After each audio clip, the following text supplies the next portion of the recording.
about the motion picture made by this Navy man, Newhouse? We're working on that. How does it look? Impressive. Can I see it? It's being analyzed. When the film is available, will I be able to take a look at it? As soon as analysis is completed, you'll see it. Satisfied? Yeah. How long will that take? About a week. We're doing an exhaustive check on the Newhouse stuff. Really putting it through the ringer. When we're through, we'll forward a print to the Director of Intelligence with a complete report of our analysis. Fill me in on Newhouse. Would you consider him a qualified observer? He rates as a top flight observer, an extremely competent one. Immediately upon getting word of his sighting, he dispatched an investigator from Travis Air Force Base to interrogate Newhouse. The exact date of his sighting was July 2nd at 11 a.m., Mountain Standard Time. I was driving on U.S. Highway 30 South with my wife and our son Delbert and our daughter Ann.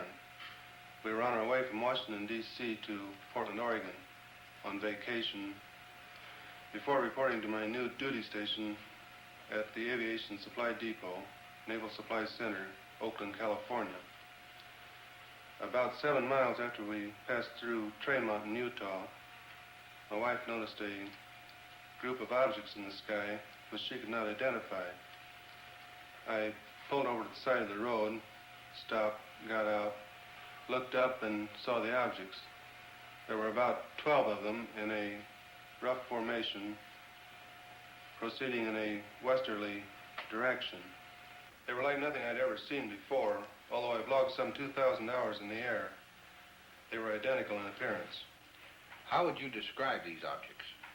Like two saucers, one inverted over the other. I had no means of judging the altitude. It appeared to me to be about the size of B-29s at 10,000 feet. Did you photograph them immediately? I watched the objects for a few moments before getting my camera out of the suitcase. Then I lost more time getting film out of the second suitcase and loading the camera. When I first saw the objects, they were almost overhead.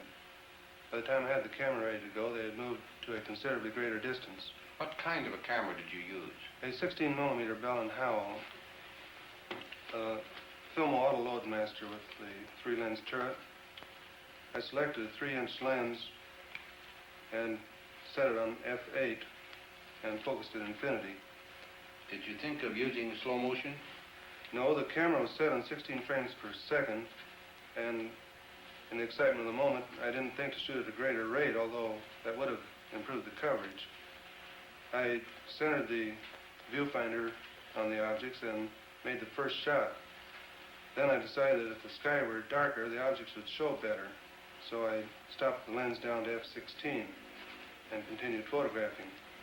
This proved to be a mistake, as the quality of the film would have been better had I left it at f8. Did these objects remain together in a group at all times? No. Toward the end, one object reversed its course and proceeded away from the rest of the group.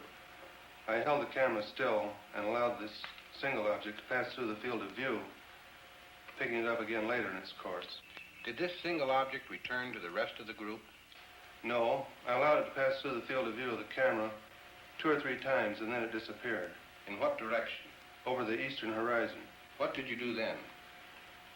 I turned, swinging the camera just in time to see the rest of the group disappear over the western horizon.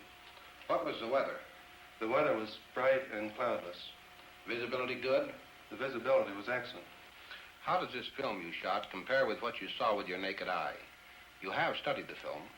Yes, I've studied it. I'm very disappointed. The film falls far short of showing what I saw with the naked eye, due to the delay in getting the camera started and my error in exposure. If I'd had this camera in the seat beside me, loaded and ready to go, there'd be no need for questions. The Air Force would have the answer. What is your full name, please? Delbert Newhouse. And you are on active duty with the Navy? Yes, sir, I am. What is your official Navy rank? My title is Chief Photographer. I'm a commissioned warrant officer, United States Navy. How long have you been in the service? 21 years. Now, is there anything you can add to the description of these objects? They had a bright silvery color. Can you describe some particular detail? They had a metallic appearance. They seemed to be made of some kind of polished metal.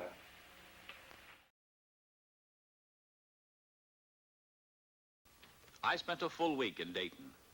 I had hoped to see the Newhouse film before returning to Washington, but it was still under analysis by the Wright Field Photo Lab. When the analysis was completed, the film was taken by an Air Force courier and hand-carried to Washington to be viewed by the Director General of Air Force Intelligence. It is. All set, Major? Yes, sir. Air Technical Intelligence has reported that this film could not be produced under simulated conditions. Let's go. There'll be several feet of blank film before the pictures come on.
The film, as Newhouse had predicted, was in bad condition, but the chief interest was in movement, speed, and light source.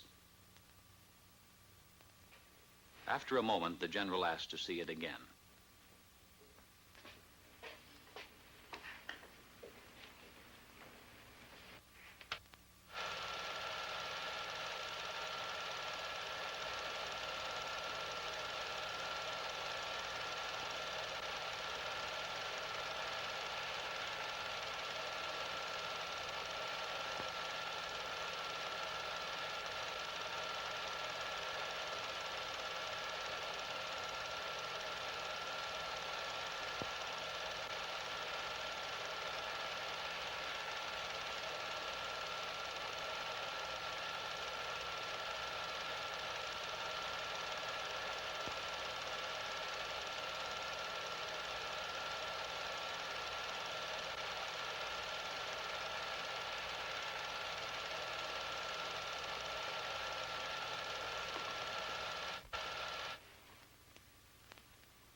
How about that?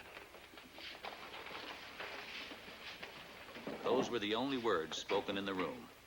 How about that? A few days later, Major Fournet had some news for me. We got the analysis of the Newhouse film from Air Materiel Command. What does it show? Not birds, not balloons, not aircraft, not faked.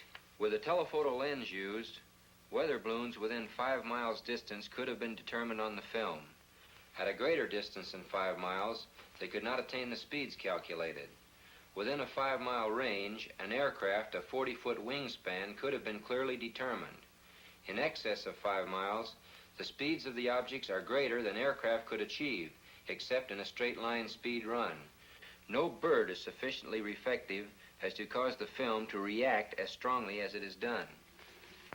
If they're not birds, not balloons, or aircraft, and the film isn't faked, what can these things be? The official conclusion is unknowns. The Newhouse film was only the overture. A few minutes before 1 a.m., July 20th, 1952, the curtain on the first act of the Washington drama went up.